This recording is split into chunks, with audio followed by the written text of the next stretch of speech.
Lecture 45 start करते हैं। कैफ 2 छवि YouTube के ऊपर जो वीडियो अपलोड हो रही है फिजिकल वालों के लिए 2 दिन की, उसमें 720 पिक्सल वाली ऑप्शन भी होती है यूट्यूब में। आप यूट्यूब में जो सेटिंग्स का टैब आ रहा होता है, ऑब्वियसली मेजॉरिटी लोगों को तो पता होगा, जिनको नहीं पता वो जाके उस लेक्चर को 720 पिक्सल पे करके देख लिया करें ताकि बेटर क्वालिटी आए। और दूसरा, ऑब्वियसली लास्ट क्लास की भी कुछ लेंथ बढ़ गई, इस क्लास में मैं न्यूमेरिकल डिस्कस करूंगा, लेंथ बढ़ जाएगी थोड़ी सी। तो भाई पॉजिटिव लें चीज़ को, एक है नेगेटिव लेना कि हमारे पे बर्डन डाला जा रहा है, एक है कि होमवर्क डिस्कस हो रहा है, अच्छी बात है। मैं ये भी कह सकता हूँ दूसरे दाएं बाएं वाले से डिस्कस कर लें, उससे कोई फ़ायदा नहीं होगा आपको। तो बेहतर है, जो चीज़ मैंने कराई है मुझे ही पता है उसमें किस हद तक डिस्कशन की ज़रूरत है, तो इसलिए बेहतर है कि चीज़ को पॉजिटिव लें, ना कि नेगेटिव सोचें। आपका अपना ही फ़ायदा है। अभी थोड़ा सा लोड शेयर कर लेंगे तो फरवरी में शायद ज़्यादा लोड ना हो आपके ऊपर, वरना फिर फरवरी में क्लासें करेंगे तो आपको मसला होगा। अच्छा जी, कल इनकम फ्रॉम बिजनेस कर रहे थे। इनकम फ्रॉम बिजनेस में हाँ जी ठीक, हाँ थोड़ा सा कर हो जो ठीक। तो अब पेज नंबर 135 पर आए, पेज 135 पर नहीं, 135 कहाँ से, जो हम करे थे पेज 130। अच्छा मोहतरम, हमने ये पढ़ा था रेंट में ये दोनों खर्चे क्यों नॉट अलाउड थे, क्योंकि अकाउंट अलार्मिंग था। अकाउंट अलार्मिंग अकाउंट में छोटे मोटे खर्चे आप कैश में पे कर सकते हैं, लेकिन बड़े बड़े खर्चे 25,000 से ऊपर वाले कैश में पे नहीं कर सकते। और रिपेयर अलार्मिंग अकाउंट नहीं था, इसका साल का टोटल ही 2,50,000 से कम था, इसलिए इसमें छोटे मोटे खर्चे कैश में पे नहीं, बड़े बड़े खर्चे भी आप कैश में पे कर सकते हैं, इसमें कोई हर्ज नहीं है क्योंकि ये अलार्मिंग अकाउंट नहीं था। और एडवर्टाइजमेंट अकाउंट तो अलार्मिंग था, द रीजन इज कि इसके साल का टोटल 2,50,000 से ज़्यादा था, लेकिन इंडिविजुअल खर्चे ही बड़े छोटे छोटे थे, इसलिए ये अलाउड हो गए थे। अच्छा, कुछ अकाउंट्स ऐसे हैं जैसे इलेक्ट्रिसिटी, पोस्टेज, ट्रेवल, ये सारे बाय डिफॉल्ट ही खर्चे माइनस करने की इजाजत है, चाहे ये अलार्मिंग ही क्यों ना हो। माना कि ये अकाउंट तो अलार्मिंग है, लेकिन इसमें छोटे मोटे खर्चे नहीं, बड़े बड़े खर्चे भी कैश में पे करने की इजाजत है। तो 25,000 से ऊपर के खर्चे कैश में पे करें, फिर भी देख लें हम माइनस कर रहे हैं। अच्छा यार, इधर ये एग्जांपल बनी हुई है पेज 130 पे। तो कौन कौन से अकाउंट कैश में पे किए जा सकते हैं हर हाल में, जिनमें ना 2,50,000 को देखना है और ना 25,000 की लिमिट को देखना है। बिजली के bill, freight, travel fare, postage, payment of taxes to government. अच्छा यार, ये कंपनी है, इसने सारी की सारी पेमेंट्स कैश में कर दी हैं। You are required to calculate the amount of deduction, ये ऊपर लिखा हुआ है, सारी पेमेंट्स कैश में कर दी हैं। आपने वो डिडक्शन निकालनी है जो इसे माइनस करने की इजाजत है under the head income from business. अच्छा यार, पहले इसके नाम पढ़े, रिपेयर एक्सपेंस, उसके बाद रेंट एक्सपेंस, और उसके बाद rent expense, stationery expense, utility. आप मुझे बता दें इन 5 में से कौन सा वाला आ रहा है इधर, यूटिलिटी। तो यार यूटिलिटी में 6,26,000 का टोटल देखने की जरूरत नहीं है, एक और सवाल हम प्रैक्टिस के तौर पे करेंगे, इसलिए ये सारे टिक कर लें, सारे ही खर्चे। और मैं ये भी नहीं देख रहा 25 से ज्यादा या कम है, सारे ही खर्चे माइनस करने की जा रहे। अच्छा रिपेयर से शुरू करो यार, क्या 2,50,000 से टोटल ज्यादा है, इसलिए आंखें बंद करके, ये मैंने आपके सामने आंखें बंद कर ली और आंखें बंद करके मैं टिक लगाई जा रहा हूं, ये सारे खर्चे माइनस करने की इजाजत है। यानी मुझे ये नहीं देखना पड़ा कि 25,000 से ऊपर है या नीचे है, क्योंकि अकाउंट ही नॉन अलार्मिंग है। रेंट का टोटल 2,64,000 है, ये अकाउंट अलार्मिंग है, लेकिन सारे खर्चे 25,000 से कम होने की वजह से मैंने टिक कर दिए, अलाउड है। ये अकाउंट भी अलार्मिंग है। अब इसमें ना 25,000 से ऊपर की पेमेंट्स भी हैं, बल्कि एक पेमेंट सिर्फ ये वाली 25,000 से नीचे की है, ये अलाउड होगी, बाकी सारा नॉट अलाउड, क्योंकि ये मोटे मोटे खर्चे हैं। तो अब इन सबको पकड़ें, ये not allowed, not allowed, not allowed, इधर ले आए, not allowed, not allowed, not allowed. तो 2,34,000 का खर्चा इस बिजनेसमैन को नॉट अलाउड होगा। ये ऐसी थोड़ी सी हमने रिवीजन कर ली। अगले सफे पे आ जाए भाई, सैलरीज के लिए अलग पॉइंट अवेलेबल है। सैलरीज के लिए नीचे ये एग्जांपल काट दो, पहली वाली हम सिर्फ दूसरी वाली करेंगे इंशाल्लाह, उसी से बात मुकम्मल हो जाएगी। काटने का मतलब काटते हैं, ऑनलाइन वाले पता नहीं क्यों सवाल पूछ रहे होते हैं, ये जरा लाइन बता दें, ओ भाई कटवा दी है, कटवा दी है, पॉइंट है। सैलरी जो है ना, अगर 25,000 से बढ़ जाए, सैलरी में ना कोई साल का टोटल नहीं देखना, सैलरी में साल का टोटल नहीं देखना, सैलरी में आपने ये देखना है पर एम्प्लॉय क्या तनख्वाह है। अब मैं शुरू करूं राइस से मिसाल के तौर पे, लिमिट है एक लॉ मेकर ने दी हुई डेट इज 25,000, वो है 25,000। एक लिमिट दी हुई है लॉ मेकर ने डेट इज 25,000। अब अगर 25,000 से नीचे की सैलरी है ना, जैसे कि सिक्योरिटी गार्ड कहते हैं मेरी तनख्वाह 20,000 है, तो कोई नहीं, खैर है, उसको फिर कैश में पे कर दो, कोई मसला नहीं। ऑफिस बॉय कहते हैं यार मेरी तनख्वाह 22,000 है, मैंने अकाउंट नहीं खुलवाना, और ठीक है, उसको कैश में पे कर दो, कोई मसला नहीं।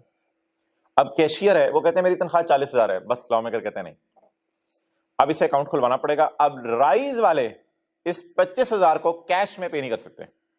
अब 40,000 रुपए इसकी तनख्वाह इज ग्रेटर देन 25, तो राइज वालों को चाहिए कि टैक्स काटें, तो टैक्स काट के पेमेंट करें। क्लियर? Okay next. सरासर कहते हैं मेरी तनख्वाह 2 लाख है, अब राइज वाले कहते हैं यार ठीक है, फिर आपको हम कैश से पेमेंट नहीं करेंगे।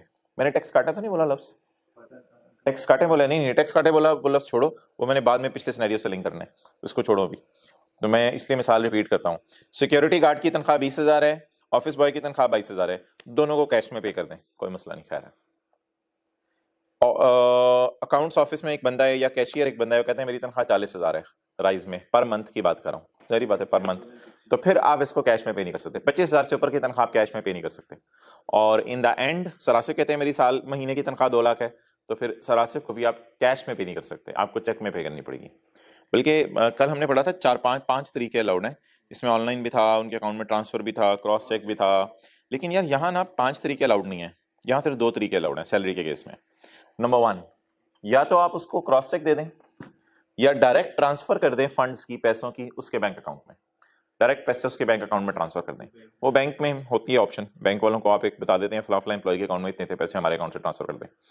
तो अब पॉइंट टाइम कहता है एनी सैलरी पेड, ये ना हर एम्प्लॉय के लिए अलग अलग है यार, ये तो जाहिर सी बात है, सारे एम्प्लॉयज को तो नहीं 25,000 तनख्वाह होगी ऑर्गेनाइजेशन में, यानी मतलब ये है कि सारे एम्प्लॉयज की मिला के तो नहीं 25,000 तनख्वाह होनी। एनी सैलरी पेड पर एम्प्लॉय, जाहिर बात है यार, ये तो ऑब्वियस सी बात है, मेरे नहीं बताने की जरूरत है। एनी सैलरी पेड पर एम्प्लॉय एक्सीडिंग 25,000 पर मंथ, अगर 25 से बढ़ जाए, ऊपर से मिला के बढ़ो, following deductions will not be allowed, 200 पहले लिखा हुआ था, following deductions will not be allowed. कौन सी? Salary exceeding 25,000 paid otherwise than by cross check is not allowed, paid otherwise than by direct transfer is not allowed. It means if paid with cross check is allowed. 2 तरीके हैं, या cross check से दे दें या direct transfer उसके account में कर दें। तो गार्ड की सैलरी आप कैश में दे सकते हैं, सरासी की सैलरी, कैशियर की सैलरी 40,000 है, वो कैश में नहीं दे सकते आप, अगर देंगे तो नॉट अलाउड हो जाएगी। सैलरी के लिए 2,50,000 साल वाला कॉन्सेप्ट नहीं लगता, वो पॉइंट एल था, ये एम है, वो पॉइंट ये लगता। इसका मतलब है ये जो है ना पॉइंट एल, ये बाकी सारे खर्चों के लिए सिवाय सैलरी के, जो कल हमने पढ़ा था, और पॉइंट एम किसके लिए? सैलरी के लिए। अच्छा जी, अब ना इधर व्हाइट बोर्ड पे देखते रहना, आपने व्हाइट बोर्ड पे देखते रहना, ये मैं सोल्यूशन मिटा रहा हूं यार। ये ना 2 कॉन्सेप्ट है सैलरी पे, 2 precautions for employer at time of paying salary। एक हमने पढ़ी थी सेक्शन 21 के सी में जाके देखो पढ़ी थी, जिसमें टैक्स काटना लिखा हुआ है, टैक्स काटेंगे, वो जे डॉट वाली एग्जांपल थी।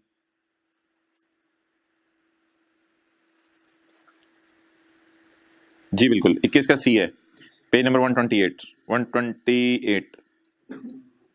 Any expenditure from which the businessman is required to deduct tax, इसमें आपने जे डॉट वाले सैलरी एग्जांपल में देखा था, सैलरीज पे टैक्स कटा है, तो मोहतरम सैलरीज पे टैक्स काटना है जी, काटना है। सैलरीज पे टैक्स काटना भी चाहिए एम्प्लॉयर को, और कैश में भी पे नहीं करनी चाहिए। अब ये नहीं, अगर बात गौर से सुनना, सरासिफ की एग्जांपल लेता हूं।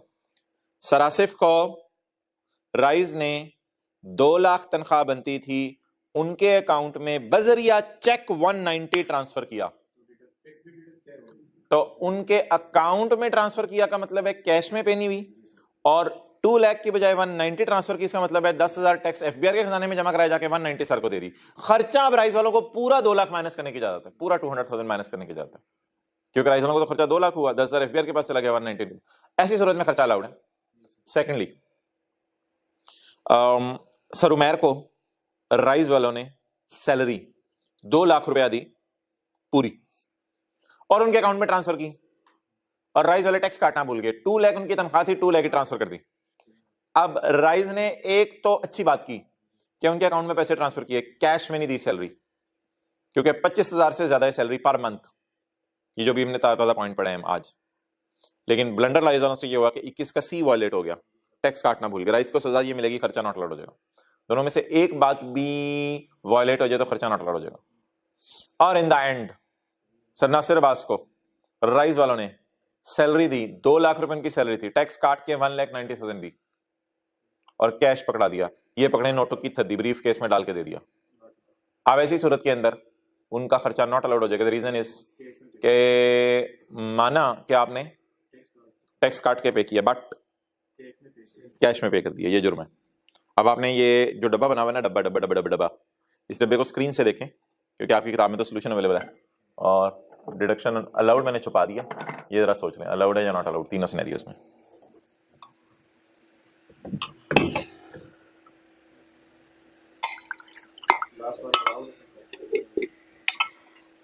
मिस्टर ए को जी तनख्वाह दे रहे हैं 60,000 पर मंथ, 25,000 से ज्यादा है काम में, तो इसका मतलब है कैश में देना ब्लंडर है। हाँ टैक्स तो काटा, इधर लिख लो 21 का सी, टैक्स तो काटा लेकिन एक ब्लंडर हो गया, किस में पे कर दी? यहां वायलेशन हो रही है या नीचे वायलेशन हो रही है?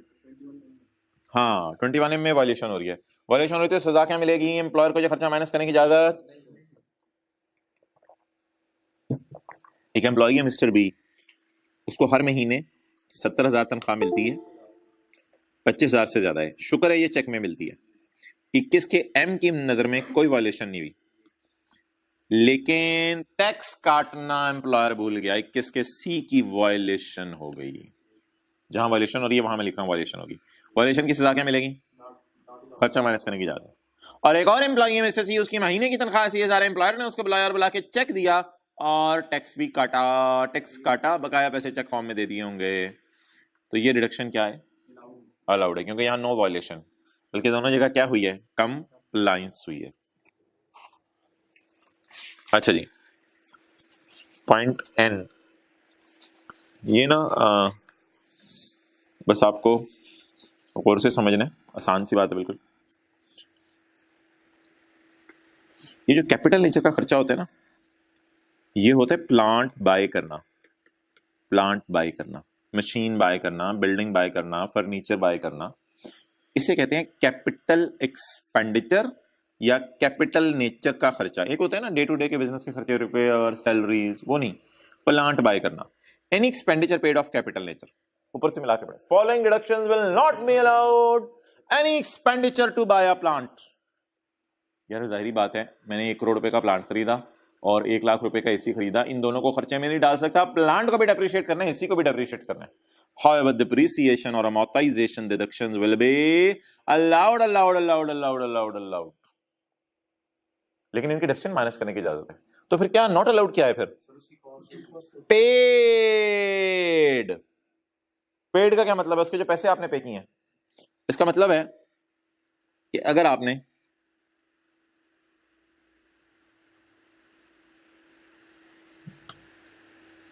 भाई आप भी चले जाओ यार, आपको भी भेजा था, पहुंच के? जी मैं पहुंच गया। अच्छा आ जाओ इधर। अच्छा अब आपने प्लांट बाय किया 50 मिलियन का, इसकी निकाले डिप्रिसिएशन, से एज्यूम 3 मिलियन, इसकी आपने डिप्रिसिएशन निकाली 3 मिलियन। आप बता दें टैक्स वाले पहले साल जब आपने प्लांट खरीदा है तो 50 मिलियन नॉट अलाउड कर देंगे और 3 अलाउड कर देंगे। अगले साल भी इस 50 को तोड़ के थोड़ा सा अलाउ होगा, अगले साल भी इस 50 को थोड़ा सा तोड़ के अलाउ होगा। तो 50 अगर एसेट की कॉस्ट है तो 50 माइनस करने की इजाजत है या उसकी डिप्रिसिएशन माइनस करने की इजाजत?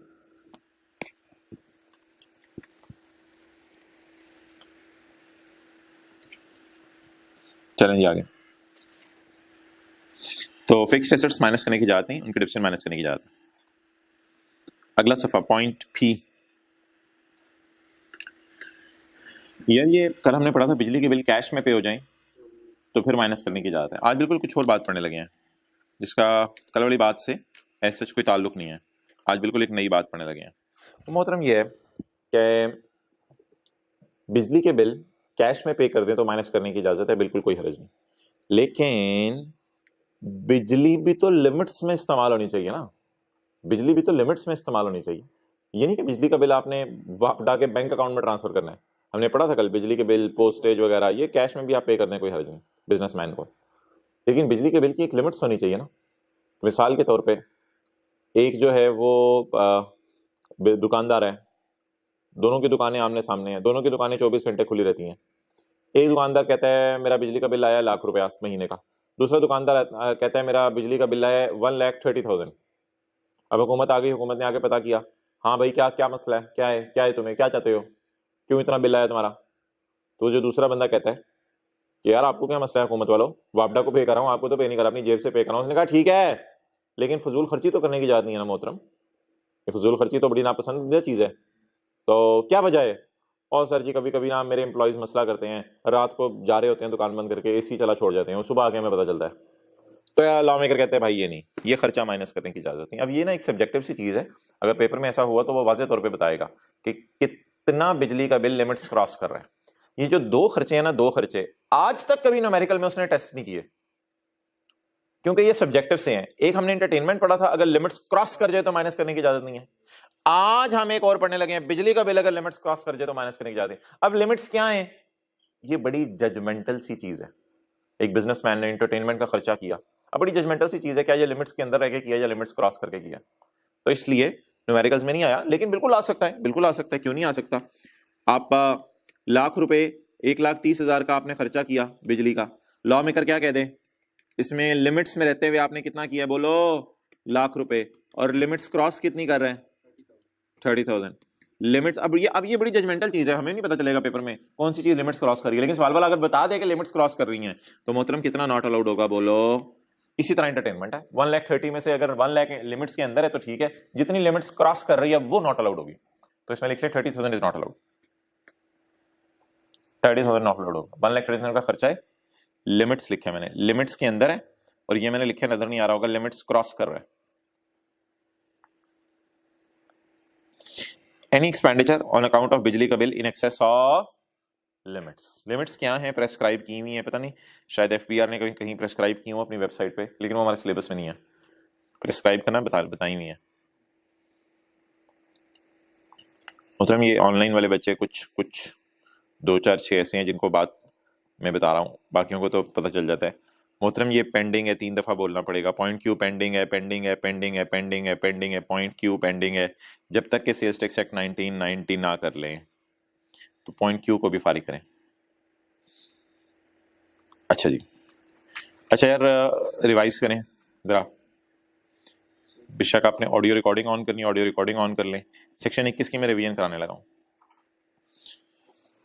अच्छा जी, सारे टैक्सेस माइनस करने की इजाजत है सिवाय एक टैक्स जिसका नाम कौन सा टैक्स है, इनकम टैक्स, ये माइनस करने की इजाजत नहीं है, बाकी सारे टैक्सेस माइनस करने की इजाजत है। पॉइंट बी हमने छोड़ दिया था पेज नंबर 128 पे, पॉइंट सी, बिजनेसमैन को चाहिए कि हर खर्चा पे करते हुए टैक्स काटे, टैक्स काटो काटो, याद आ रहा होगा, काटो काटो, काटने को कहा, अगर नहीं काटा टैक्स तो सजा क्या मिलेगी, नॉट अलाउड हो जाएगा।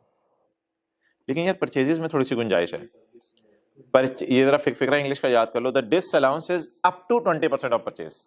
डिसअलाउंस कितना है? 20% ऑफ परचेज। इसका मतलब क्या है? ये ना थोड़ा सा डिफरेंट है, जो कल मैंने कमीशन वाली बात करवाई थी उससे। ये पता है क्यों डिफरेंट है? इसमें ना वर्किंग में आपने डिसअलाउड निकालना है, डिसअलाउड निकालना है, डिसअलाउड निकल आएगा। डिसअलाउड का फॉर्मूला है जितनी परचेज पे टैक्स नहीं काटा या 20% ऑफ टोटल, इसमें से लोअर डिसअलाउड है, डिसअलाउड निकल आएगा, टोटल में से आप डिसअलाउड माइनस करेंगे, ये अलाउड हो जाएगा। टोटल में से डिसअलाउड माइनस करेंगे, ये अलाउड हो जाएगा। लेकिन कल जो बात की थी ना कमीशन की, अगर तो यार एक्टिव टैक्स पे लिस्ट में नाम आ रहा है फिर तो कमीशन वैसे ही अलाउ है ना, उसकी तो बात ही नहीं है। अगर आपका एक्टिव टैक्स पे लिस्ट में नाम नहीं आ रहा तो मोहतरम ऐसी सूरत में लॉ मेकर ने अंग्रेजी ऐसे ठोकी है कि अलाउड मालूम करना है, नॉट अलाउड मालूम नहीं करना। अलाउड है लोअर ऑफ एक्चुअल और 0.2%, और अलाउड है तो फिर टोटल की जरूरत नहीं है, फिर डायरेक्ट आप अलाउड को माइनस करें। डिसअलाउड वो कैलकुलेशन डिफरेंट है, वो है वर्किंग में डिसअलाउड निकाल लें, टोटल में से डिसअलाउड माइनस करें, अब बाकी अलाउड है वो माइनस कर लें। इधर है निकाल लें डायरेक्ट अलाउड, जितना माइनस करने की जाता है, तो इसलिए मैंने टोटल माइनस डिसअलाउड नहीं लिखा, बस जो अलाउड है उसको सेल में से माइनस कर दिया। इंटरटेनमेंट लिमिट्स क्रॉस कर दे तो माइनस नहीं कर सकते। पॉइंट ई में अनरिकॉग्नाइज्ड प्रोविडेंट फंड हमेशा ही माइनस नहीं करने की इजाजत। पॉइंट एफ में रिकॉग्नाइज भी माइनस करने की इजाजत नहीं है, लेकिन अगर इफेक्टिव अरेंजमेंट दिखा दें आप तो माइनस करने की इजाजत है। फाइन टू गवर्नमेंट माइनस करने की इजाजत नहीं, इसके अलावा किसी इदारे को फाइन पे करने तो माइनस करने की इजाजत है। ड्राइंग घर के खर्चे माइनस करने की इजाजत नहीं। पॉइंट जे पार्टनरशिप फॉर्म अपने पार्टनर को कोई पेमेंट्स करे तो माइनस करने की इजाजत नहीं। और पॉइंट एल हमने कल तफसील से पढ़ा था कि खतरनाक अकाउंट ऐसा है जिसका टोटल साल का 2,50,000 से ज्यादा है।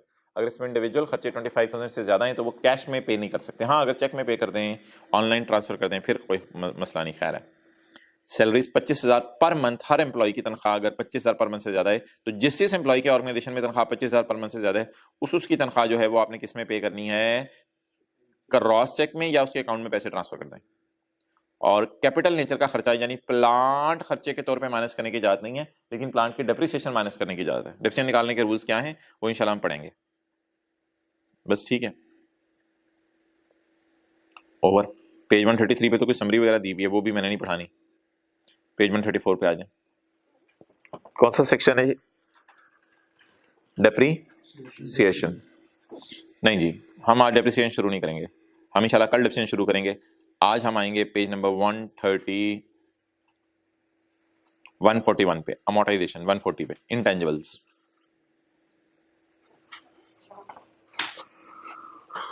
अच्छा जी, इंटेंजिबल्स के बारे में कुछ बातें। ये जो इंटेंजिबल्स है ना, जैसे आपका कंप्यूटर हार्डवेयर होता है, कंप्यूटर हार्डवेयर, इसको आप टच कर सकते हैं, इसलिए इसको इंटेंजिबल नहीं कहते, इसको कहते हैं tangible. It can be touched. But जो आपका कंप्यूटर सॉफ्टवेयर है ना इसको आप टच नहीं कर सकते कंप्यूटर सॉफ्टवेयर को, इसलिए इसे क्या कहते हैं, इंटेंजिबल। ये जो हार्डवेयर है ना, हर साल ये वैल्यू आपको पता है लूज करते हैं इस्तेमाल से, तो इनको ना डेप्रिशिएट किया जाता है। इनको क्या किया जाता है, डेप्रिशिएट। लेकिन ये जो सॉफ्टवेयर है ना, इनको डेप्रिसिएशन का नाम इनकी है अमोर्टाइजेशन। तो पेज नंबर 140 पे हूं मैं। तो कंप्यूटर हार्डवेयर्स को टेंजिबल्स कहा जाता है और इनको हर साल इस्तेमाल करने से वैल्यू लूज करते हैं, इनको डेप्रिशिएट किया जाता है। और कंप्यूटर सॉफ्टवेयर्स को इंटेंजिबल्स कहा जाता है, हर साल इस्तेमाल करने से वैल्यू लूज करते हैं, इनके ऊपर क्या चार्ज की जाती है, अमोर्टाइजेशन। अच्छा, अब यार इसमें जो मेथड्स है ना वो देख लें। मेथड टू बी यूज्ड, ऊपर लिखो for amortisation is straight line. Straight line base पे अमोर्टाइज करना है। स्ट्रेट लाइन बेस पे कैसे अमोर्टाइज करना है अभी नीचे जाके देखते हैं, आपको पता है सबने एक दिन नीचे जाना है। तो मेथड टू बी यूज कौन सा यहां पे बोले, स्ट्रेट लाइन। यार आगे छोड़ो, आगे नहीं मैं पढ़ा, आगे बातें ना जैसे जैसे सवाल खुलेगा वैसे वैसे मैं पढ़ता हूँ, छोड़ इन चीजों को। बल्कि यार ऐसा करो, आप आ जाओ सीधे ही पेज 142 पे, पेज 142 पे एग्जाम्पल 1। अच्छा, स्क्रीन की तरफ देखना है क्योंकि आपकी किताब पे तो सोल्यूशन भी अवेलेबल है ना, तो स्क्रीन की तरफ देखना है। Mister Anjum has purchased an intangible costing ₹6 lakh. Anjum ने एक इंटेंजिबल खरीदा है जिसकी कॉस्ट कितनी है बोले, 6 लाख। और ऑन जकम जुलाई कैलकुलेटर हाथों में हो। Mister Anjum has purchased an intangible costing ₹6 lakh on जकम जुलाई 12। किस साल के पहले दिन, एक्सीलेंट, टैक्स ईयर 2013 के पहले दिन, क्योंकि यकम जुलाई 12 वाला साल कब खत्म होगा, tax year 2013। It's useful life is 12 years। इसकी उम्र कितने साल है, कैलकुलेट अमोर्टाइजेशन फॉर फर्स्ट, सिर्फ पहले 3 साल की अमोर्टाइजेशन निकालनी है। इसका मतलब ये नहीं कि तीसरे साल के एंड में इसने बेच दी है, बस अभी अब प्रैक्टिस ही करानी है ना, 12 साल की अमोर्टाइजेशन निकलवा के क्या करूं। तो मेथड है स्ट्रेट लाइन। तो इसका मतलब ये होता है कि एसेट की कॉस्ट आप पकड़ेंगे, कॉस्ट पकड़ के डिवाइड करेंगे 12 से, यानी 6 लाख को 12 साल पे तकसीम कर दो तो आपकी अमोर्टाइजेशन निकल आएगी। कितने थाउजेंड जी, 50,000। अच्छा, पहले 3 साल की निकालनी है, तो यकम जुलाई 12 को खरीदे तो पहला साल कब खत्म होगा, 30 जून 13। अगला साल कब खत्म होगा, 30 जून 14, 30 जून 14। इधर भी अमोर्टाइजेशन कैसे निकलेगी, कॉस्ट डिवाइडेड बाय लाइफ, कितनी आ गई जी, 50,000। अगला साल tax year 2015, 6 lakh divided by 12, it comes to and so on, it is never ending story. But अगर मैं बात करूं 2016 की, तो 2016 चौथा साल है जो कि सवाल की रिक्वायरमेंट नहीं है। सवाल ने मुझे कहा कितने सालों की अमोर्टाइजेशन चाहिए, लेकिन यार चौथे साल भी अल्लाह का शुक्र है इसी तरह अमोर्टाइजेशन चार्ज होगी, 5वें साल भी, 6ठे साल भी, 7वें साल भी, 8वें साल भी, 9वें साल भी, 10वें साल भी, 11वें साल भी, 12वें साल भी। 2016 है तो 4 साल हो गए, 2017, 18, 19, 20, 21, 22, 23, 2024 तक इसी तरह डेप्रिशिएट अमोर्टाइज होता रहेगा। हर साल आप 12 से डिवाइड करते रहेंगे। तो मैंने 3 साल पे रोक किस लिए दी है? क्योंकि बेका है? नहीं नहीं नहीं नहीं, क्योंकि क्वेश्चन कह रहे हैं मुझे सिर्फ 3 साल की अमोर्टाइजेशन निकाल के दे दो। अगला सवाल जी। ये जो हम करते हैं ना अकाउंटिंग में कि जो हम कैलेंडर ईयर होता है, इसमें टैक्स ईयर के बेस पे जी, इसमें टैक्स ईयर के बेस पे अमोर्टाइजेशन चार्ज होगी। Example 2, mister Akram has purchased a computer software costing ₹3 lakh on यकम जुलाई 12, इट्स रेजिडुअल वैल्यू इज 10,000। अच्छा, ये रेजिडुअल वैल्यू होती है कि लाइफ के एंड के ऊपर ना इतने का बिक सकता है। ये रेजिडुअल वैल्यू काउंटिंग वाले ना डिप्रिसिएशन निकालते हुए इसका कुछ ना कुछ करते हैं। टैक्स वाले रेजिडुअल वैल्यू के तस्वुर को नहीं मानते, इसलिए टैक्स के सवाल में ये आया करेगी तो आप इसे इग्नोर कर दिया करेंगे। तो ये 10,000 कुछ दिया हुआ है, छोड़े पर क्या है, रेजिडुअल वैल्यू के नाम से कोई लफ्ज़ आया, आपने उसे इग्नोर करना है, लिख लें इग्नोर 10,000 के आगे। अब बता दो यार कितने का सॉफ्टवेयर खरीदा? पहली दफा साल का पूरा होगा 30 जून 13, कॉस्ट लाइफ जवाब 10,000। तो पहले साल 10,000 अमोर्टाइज होगा, फिर अगले साल कौन सा बनेगा 2,000, और 30 साल तक हर साल इसी तरह अमोर्टाइज होता रहेगा 30 साल तक। 2013 से शुरू हुआ है, 13, 14, 15, 16, 17, 18, 19, नेवर एंडिंग स्टोरी। अच्छा जी आगे चलें। यार ये कॉन्सेप्ट है बड़ा ना अजीब सा। Mister Waseem has purchased a computer software costing 1 million on यकम जुलाई 12, इट्स रेजिडुअल वैल्यू इज 10,000। 10,000 का तो काट देना। देखिए कुछ चीजें हम इग्नोर करते हैं। इस एम्प्लॉय शेयर स्कीम में हमने कहा था वैल्यू ऑफ राइट इग्नोर कर दो, तो फिर value of right, its useful life is not ascertainable. हमने कोई सॉफ्टवेयर खरीदा, इसकी लाइफ नहीं पता, जब तक मर्जी चलाओ देने वाले ने कहा है। अब हमें भी नहीं पता हमने बिजनेस में कब तक चलाना है। अब मसला क्या आ गया, तो ये तो लैंड की तरह एक चीज महसूस हो रही है जिसको डेप्रिशिएट या अमोर्टाइज करना नहीं बनता। लेकिन अभी मैं लॉ में एक चीज पढ़ाऊंगा, जिसकी लाइफ पता ना हो ना, इसकी तो पता थी ना 12 साल, तो इसको 12 साल पे अमोर्टाइज कर लिया। इसकी पता थी 30 साल, तो इसको 30 साल पे अमोर्टाइज कर लिया। बट जिसकी लाइफ पता ना हो ना, उसकी लाइफ हम एज्यूम किया करेंगे। वो अजम्पशन हमने नहीं लेनी, वो अजम्पशन लॉ में दी हुई है और वो पेपर में हमें याद करके जानी पड़ेगी, वो है 25 साल। तो जिस इंटेंजिबल की लाइफ ना दी हो उसको कितने सालों पे अमोर्टाइज करेंगे? 25 साल पे।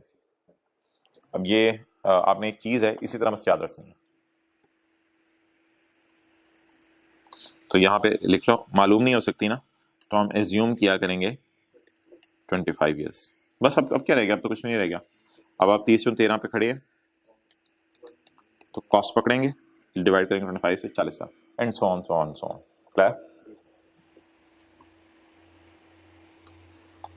अच्छा जी आगे चले आप। यार ये चीज आपने ऑब्जर्व की होगी, अभी तक जितनी मिसालें हमने की हैं उसमें एसेट जो है ना साल के पहले दिन बाय हुआ है, यकम जुलाई 12, फिर यकम जुलाई 12, फिर यकम जुलाई 12। जितनी एग्जांपल्स की हैं हमने उसमें एसेट कब बाय हुआ है? साल के पहले दिन। यार इस एग्जांपल में एसेट बाय हुआ है यकम मार्च 13 को, साल के पहले दिन या बहुत लेट? अच्छा, यकम मार्च 13 के बाद कौन सा 30 जून आएगा? और यार 30 जून 14 जान दे यार। यकम मार्च 13 के बाद कौन सा 30 जून आएगा? मार्च, अप्रैल, मई, जून, 4 महीने बाद क्या आएगा?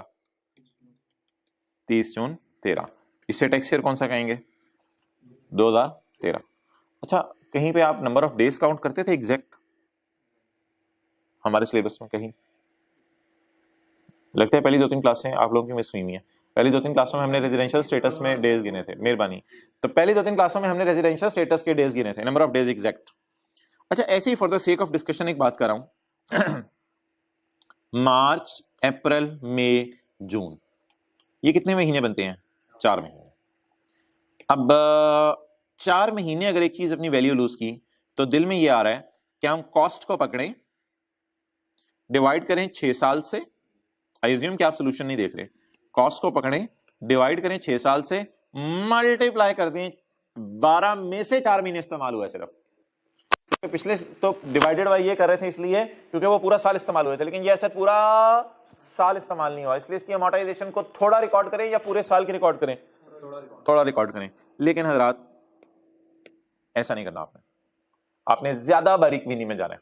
कैसे ज्यादा बारीक बीनी में जाना है? मार्च में दिन बताओ, 31, अप्रैल में, मई में, कैलेंडर देख लें, नहीं देखने आते तो इस तरह उंगलियों पे भी लोग गिनते हैं। मार्च में कितने दिन? 31, अप्रैल में 30, मई में 31, जून में 30। मैं महीने गिन रहा हूं, दिन गिन रहा हूं, दिन गिन रहा हूं, कितने दिन? 122। अब इस कैलकुलेशन को मैं अमेंड करने लगा हूं। इस कैलकुलेशन की जगह आपने इस तरह कैलकुलेशन करनी है। 3 लाख वाला एसेट 6 साल इस्तेमाल होना था, लेकिन अगर मैं 3 लाख को 6 से डिवाइड करूंगा तो ये 1 साल की अमोर्टाइजेशन देगा। मुझे 1 साल की नहीं चाहिए, मुझे 1 साल में 122 दिन की चाहिए। और पूरा साल में कितने दिन होते हैं? शायद आप लोगों को बचपन में किसी ने बताया हो कि साल में 365 डेज होते हैं। पूरे साल में कितने डेज होते हैं? 365। ये मोहतरम तरीका है कैलकुलेशन का। दिल में क्या आ रहा था? कॉस्ट को डिवाइड करें लाइफ से और पूरा साल डेप्रिशिएट ना करें, 4 महीने थोड़ा सा डेप्रिशिएट कर दें। लेकिन लॉ क्या कह रहा? कॉस्ट को डिवाइड करें लाइफ से और मल्टीप्लाई कर दें number of days used in the current tax year.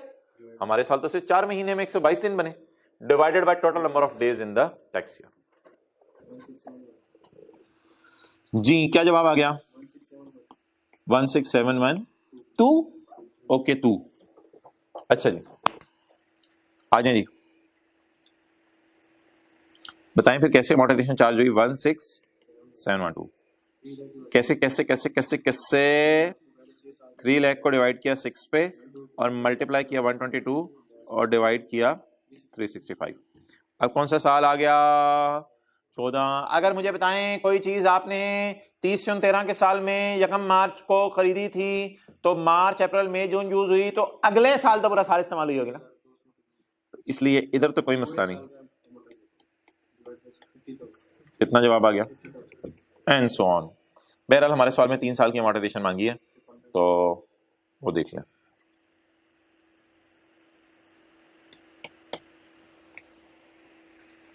Ji clear?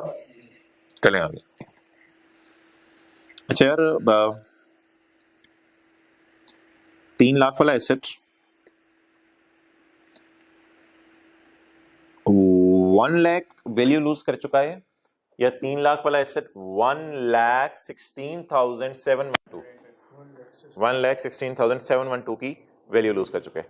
3 lakh वाला एसेट तकरीबन 1 लाख से भी ज्यादा वैल्यू लूज कर चुका है। 3 लाख वाला एसेट तकरीबन 1 लाख से भी ज्यादा वैल्यू लूज कर चुका है। क्लियर? एग्जांपल 5 क्या कह रही है? अच्छा पहले मुझे बताओ ये खरीदा किस साल है? 30 जून 13 के साल में। 30 जून 13, 30 जून 14, 30 जून 15, कितने साल की अमोर्टाइजेशन निकल चुकी है? 30 जून 15 तक की। कंटिन्यूइंग फ्रॉम एग्जांपल 4, एग्जांपल 4 को जारी रखो। Mister Ali disposed of the software on 1 September 15 for ₹1,70,000। Calculate gain और loss for tax year 2016। Tax year 2016 का गेन लॉस निकालें। यार पहले तो ये बताएं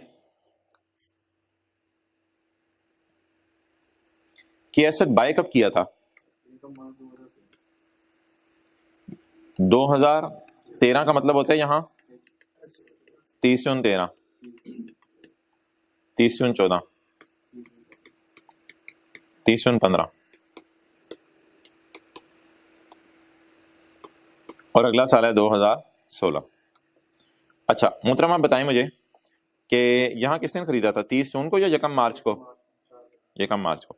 तो इस साल हमने 4 महीने 122 दिन डेप्रिशिएट किया, इस साल पूरा साल इस्तेमाल किया, पूरा साल डेप्रिशिएट किया, इस साल पूरा साल डेप्रिशिएट किया। लेकिन सोचा तो था कि कितने साल चलेगा? सोचा तो था 6 साल चलेगा, सोचा तो था 6 साल चलेगा, लेकिन हमने बेच दिया, इतना लंबा हमने रखा नहीं। अच्छा बता दें बेचा कब? 1 सितंबर 15 कहीं यहां गिरता है, क्योंकि 30 जून 15 के बाद जुलाई अगस्त और 1 सितंबर ऐसा ही है। तो 1 सितंबर 1 जुलाई से गिनना शुरू करो, 1 जुलाई से यकम जुलाई से एक महीना पूरा होगा यकम अगस्त को, यकम अगस्त से चलो एक महीना पूरा होगा यकम सितंबर को। कितने महीने इस्तेमाल हुआ हमारा एसेट? हमारा एसेट कितने महीने इस्तेमाल हुआ? 2 महीने। लेकिन मोहतरम ये तो वो है जो हमारा एसेट इस्तेमाल हुआ। हमारा एसेट हमारे साथ 4 महीने रहा, साल रहा, साल रहा और 2 महीने रहा। लेकिन हमारा लॉ मेकर पता है क्या कहता है? इस साल आपने 122 डेज की अमोर्टाइजेशन रिकॉर्ड कर ली, इस साल आपने पूरे साल की अमोर्टाइजेशन, इस साल आपने पूरे साल की अमोर्टाइजेशन रिकॉर्ड कर दी। हमारा लॉ मेकर कहता है इस साल अमोर्टाइज करने की जरूरत नहीं है। हमने कहा यार पागल हो गया तू, 2 महीने इस्तेमाल हुआ है। कहते नहीं नहीं नहीं यार मेरा दिल चाह रहा है अमोर्टाइज ना करो। भाई लॉ मेकर की मर्जी, हम कुछ नहीं कर सकते। असूल ये बन गया बेचने के साल में एसेट को इस्तेमाल तो करेंगे लेकिन अमोर्टाइजेशन कैलकुलेट पेपर में नहीं करेंगे, नहीं करेंगे, नहीं करेंगे। तो इसका पता ये चला कि 2016 के अंदर हम एसेट को इस्तेमाल कर रहे होंगे यकम सितंबर 15। आपको पता है टैक्स ईयर 16 में गिरता है। ये यकम सितंबर 15 से जैसे लफ्ज आते हैं ना, बड़ों को भूल जाते हैं कि ये टैक्स ईयर 2016 है, क्योंकि यकम जुलाई 16 से याद रखें ना, यकम सितंबर 16 तो यकम जुलाई 16 के बाद है, यकम जुलाई 15 के बाद है, तो यकम जुलाई 15 के बाद है, तो इसका मतलब है टैक्स ईयर 2016 शुरू हो चुका है।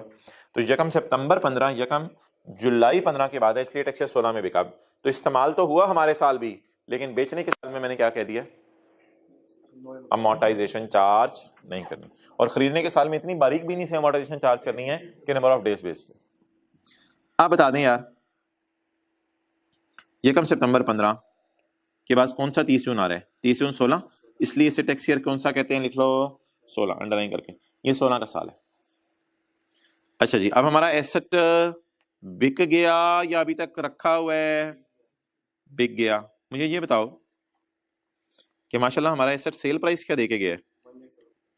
सेल प्राइस को आपको याद है कंसिडरेशन रिसीव्ड कहते थे शेयर्स में, हर जगह कंसिडरेशन रिसीव्ड कह सकते हैं। सेल प्राइस क्या है जी? अब मेरे भाई ये नहीं आप कह सकते कि 3 लाख वाली चीज 170 की बिकी। अब आप ये नहीं कह सकते कि 3 लाख वाली चीज 170 की बिकी। भाई ये शेयर्स की तरह नहीं है कि 3 लाख वाली चीज 170 की बिकी। ये शेयर्स की तरह नहीं है, ये कंटिन्यू हो रहे हैं ना पिछले एग्जांपल से। शेयर्स की तरह नहीं है। इसको पता है क्या करना है? इसको आपने ना अमोर्टाइज करना है, कर चुके हैं, अमोर्टाइज कर चुके हैं। तो मुझे बताएं 3 लाख वाली चीज 170 की बिकी या 3 लाख वाली चीज ऑलरेडी इतनी वैल्यू लूज कर चुकी थी? अच्छा, इसको ना कहते हैं WDV। WDV का मतलब होता है कि कॉस्ट में से, कॉस्ट है 3 लाख, कॉस्ट में से जब अमोर्टाइजेशन माइनस कर दें तो बुक्स में क्या वैल्यू बची, इसे कहते हैं WDV। तो मोहतरम अब आपने करना क्या है? आपने WDV निकालनी है, लेकिन इसको कहते हैं टैक्स वालों की नजर में WDV। हो सकता है अकाउंटिंग वाले पता नहीं किस तरह अमोर्टाइज करते हो, ये किन की नजर में WDV है? टैक्स वालों की नजर में। अच्छा मुझे बताए खरीदा कितने का था? 3 लाख पे। 3 लाख डायरेक्ट क्यों नहीं 170 में से माइनस किया जा सकता? कि कंसिडरेशन माइनस कॉस्ट तो करते थे हम, लेकिन वो तो शेयर्स में करते थे, लेकिन ये तो एसेट है, ये तो डेप्रिशिएट होता है, शेयर्स तो डेप्रिशिएट नहीं होते थे। तो 3 लाख माइनस 16712 माइनस 50,000 माइनस 50,000, इसे पता है क्या कहते हैं? इसे कहते हैं कॉस्ट। इसे कहते हैं 3 सालों की अमोर्टाइजेशन या accumulated amortisation. Cost minus accumulated amortisation is equal to book value. जी बुक वैल्यू क्या आ गई? 183,288। तो हमारा ऐसे बेचने पे क्या आ गया? कितना? चलो यार इसको जरा रजिस्टर पे नोट करो, एग्जाम्पल 4 को भी और 5 को भी।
Okay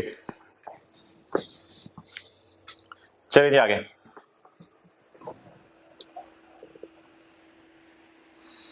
it's over now. अब हम 170 में चीज बिकी 3 लाख वाली नहीं 183 वाली, तो मैं नुकसान देके गई 13280, इसे कहते हैं लॉस, टैक्स वालों की नजर में लॉस। तो काफी है, एग्जांपल 6-7 अभी थोड़ी देर में करते हैं। Page 141 definition. डेफिनेशन में ना यार कुछ चीजें आपको रटा मारना पड़ेगा, ये F5 की चीजें हैं, FAR2 की, तो आपने सिर्फ नाम याद करने हैं, कॉन्सेप्चुअल बातें हमने कर ली हैं, अल्लाह का शुक्र। कॉस्ट, कॉस्ट कैसे निकलती है इंटेंजिबल की? दो तरीके होते हैं, या तो आप इंटेंजिबल खरीद सकते हैं बाजार से या खुद बना सकते हैं। इंटेंजिबल खरीद कैसे सकते हैं? बाजार में जाए सॉफ्टवेयर खरीद लें। इंटेंजिबल बना कैसे सकते हैं? कॉलेज वालों को जरूरत पड़ी फीस प्रोसेसिंग सॉफ्टवेयर की, किसी आईटी एक्सपर्ट को पैसे दिए, उसने जो है वो इंटेंजिबल बना के दे दिया। इंटेंजिबल घर भी बना सकते हैं, बिल्कुल घर में बना सकते हैं, ये सालन की तरह होता है। अच्छा, इंटेंजिबल बना भी सकते हैं और इंटेंजिबल बना बनाया फूड पांडा सॉरी हफीज सेंटर से जाके किसी मार्केट से जाके खरीद भी सकते हैं। Cost in relation to intangible means any expenditure incurred in acquiring, हाँ बना भी सकते हैं और खरीद भी सकते हैं। एक्वायरिंग तो खरीद होगा ना, खरीद भी सकते हैं और बना भी सकते हैं। इन एक्वायरिंग और creating the intangible including any expenditure in improving और रिन्यूइंग द, इंप्रूव भी किया जा सकता है इंटेंजिबल को। इंटेंजिबल को खरीद के उससे इजाजत ली कि इसमें कोडिंग हमें चेंज करने दें, उसने करने की इजाजत दे दी, और किसी एक्सपर्ट को पैसे देके हमने कोडिंग चेंज करवा ली थोड़ी बहुत अपनी रिक्वायरमेंट के लिए, और रिन्यू करवा लिया इंटेंजिबल। रिन्यूअल तो आपको माशाल्लाह पता है, सॉफ्टवेयर अक्सर आपके मोबाइल पे या आगे पीछे उनका लाइसेंस एक्सपायर हो जाता होगा, उसको रिन्यू कराते होंगे, लेकिन आपको पता है हम तो पैसे देके रिन्यू नहीं कराते, सॉफ्टवेयर फ्री वाले सिर्फ इंटरनेट पे जाके ढूंढते हैं। लेकिन लोग तो जाहिर बात है ऑर्गेनाइजेशन तो सॉफ्टवेयर बाय करती हैं, तो जब सॉफ्टवेयर बाय करती हैं तो फिर उसको रिन्यू भी करवाना पड़ता है लाइसेंस को हर साल, तो रिन्यूअल भी एसेट की कॉस्ट का पार्ट होती है। ओके, इंटेंजिबल मींस, अच्छा इंटेंजिबल्स क्या है? आप ऊपर क्या लिखा हुआ था, इनकी कॉस्ट कैसे मालूम होगी? आप क्या बता रहे हैं? इन इंटेंजिबल्स क्या है? इंटेंजिबल्स होता है पेटेंट, कोई नाम वगैरह, इन्वेंशन, नाम पेटेंट नाम होता है एक चीज का, इन्वेंशन, डिजाइन, जैसे जूते बनाने का हर्ष पपीज का एक डिजाइन है, उस डिजाइन में क्या क्या किन किन चीजों का ध्यान रखना, शायद वो किसी को ना बताएं। मॉडल, सीक्रेट फार्मूला किसी बंदे का है, और यार छोड़ें सबको याद कर लें। प्रोसेस, कॉपीराइट, ट्रेडमार्क, प्रोसेस चीज बनाने का तरीका, copyright, trademark, scientific knowledge, technical knowledge, computer software, ये अब असल में आपके लिए मेन चीज थी जो आपको ऑलरेडी पता थी। मोशन पिक्चर फिल्म्स, फिल्म्स भी बेची जाती हैं, तो फिल्म इंटेंजिबल होती है, जाहिर बात है, फिल्म में आप घुस तो नहीं सकते, टेंजिबल तो नहीं है।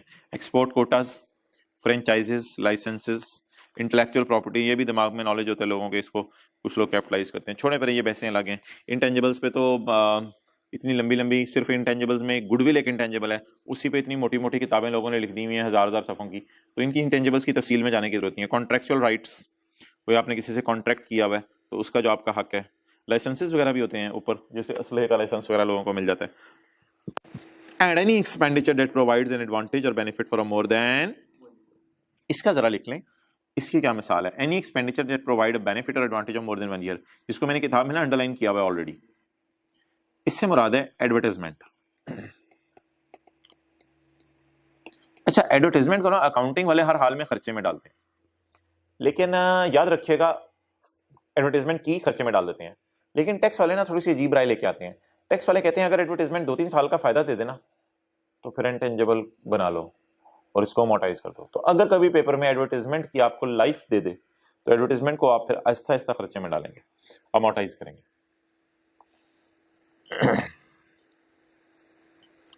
Other than expenditure incurred to acquire a depreciable asset or unimproved land, unimproved land होती है दलदल, दलदल जिसमें आप खड़े हो और खड़े होने के बाद थोड़ी देर नीचे और नीचे और नीचे जाते रहे, दलदल, तो ये होती है अनइम्प्रूव्ड land.